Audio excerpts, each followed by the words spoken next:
Olá! Hoje a gente vai mergulhar de cabeça no documento 20 do livro de Urântia. E olha, prepare-se porque o que vamos explorar aqui é uma estrutura familiar cósmica, gigantesca e cheia de detalhes. A hierarquia dos filhos de Deus.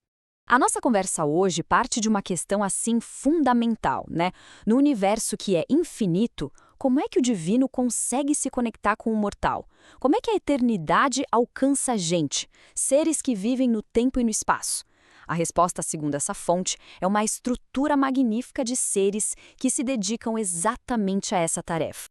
Ok, vamos começar a entender isso. O texto apresenta a resposta como se fosse uma árvore genealógica cósmica. Pensa nisso, uma família divina, os filhos de Deus, projetada especificamente para servir de ponte entre os mundos mais elevados e os mundos que, como o nosso, estão em evolução. Basicamente, existem três grandes linhagens. Os filhos ascendentes são criaturas como nós, mortais, que estão evoluindo em direção ao paraíso. Mas o nosso foco hoje vai ser nos filhos descendentes, que são seres de origem divina, que vêm lá de cima, dos reinos mais altos, para nos ajudar, para nos ministrar nessa jornada de subida. E essa missão de descida, como o próprio nome já diz, é toda sobre serviço e elevação. O propósito central deles é ministrar nos mundos inferiores. Sabe, é facilitar essa longa jornada das criaturas em evolução até o objetivo final, que é o paraíso.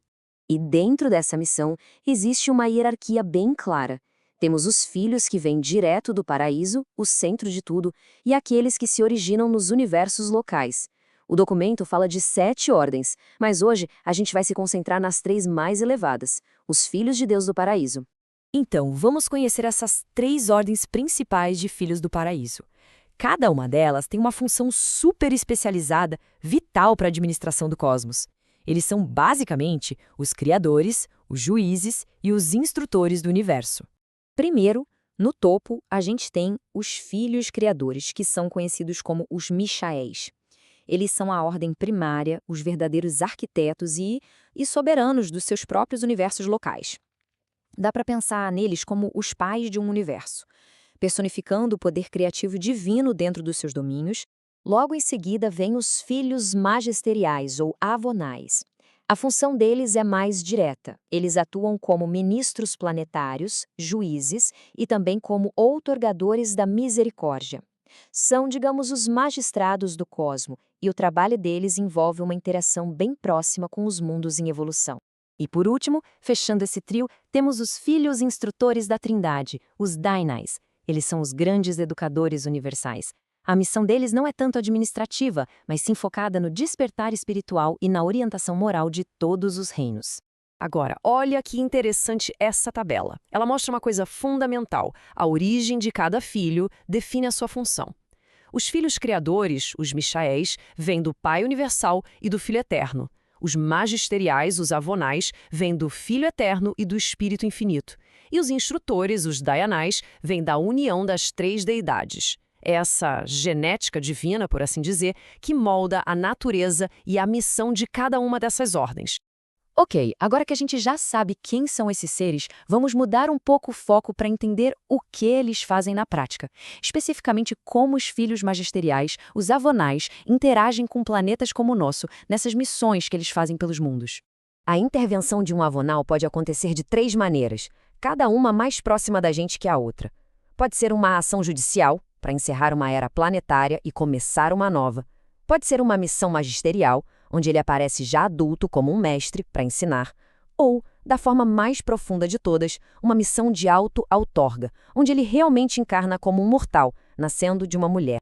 E essa missão de auto-outorga, pessoal, tem uma importância espiritual gigantesca. De acordo com o texto, ela é um pré-requisito. É só depois que ela acontece que o espírito da verdade pode ser derramado sobre todos os habitantes de um planeta. É um passo crucial no avanço espiritual daquele mundo inteiro. Para ajudar a gente a entender a profundidade disso, a fonte usa uma citação muito poderosa, que talvez soe familiar. O divino verbo se fez carne e habitou entre os seres humildes de origem animal.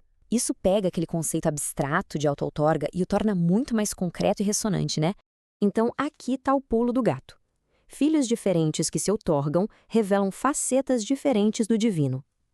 Um filho criador, como um Michael, diria: quem viu o filho viu o pai. Já um filho magisterial, um avonal, declararia: quem me viu, viu o Filho eterno de Deus. A revelação que eles trazem depende diretamente da sua origem divina. E é aí que a gente chega em Urântia, o nosso planeta. O texto afirma que ele é único. Por quê? Porque foi o mundo onde um filho criador, o próprio Michael de Nebadon, completou a sua auto-outorga final e triunfante. Isso meio que mudou o roteiro, alterou a sequência esperada de visitas divinas para o nosso mundo, tornando a Terra um lugar especial na história do universo local. Para a gente ir fechando, vamos ampliar a nossa visão de novo. Apesar de cada um ter a sua função, todas essas ordens de filhos trabalham em perfeita harmonia. Não é cada um por si. Todos são movidos por um único e unificado propósito divino. E essa tela aqui ilustra isso de um jeito brilhante. É como eles se complementam. Os filhos criadores revelam o amor do Pai. Os magisteriais, a misericórdia do Filho. E os instrutores trazem a combinação da verdade, da bondade e da beleza das três deidades juntas. Quer dizer, um não anula o outro, eles se completam para nos dar uma revelação total da natureza divina.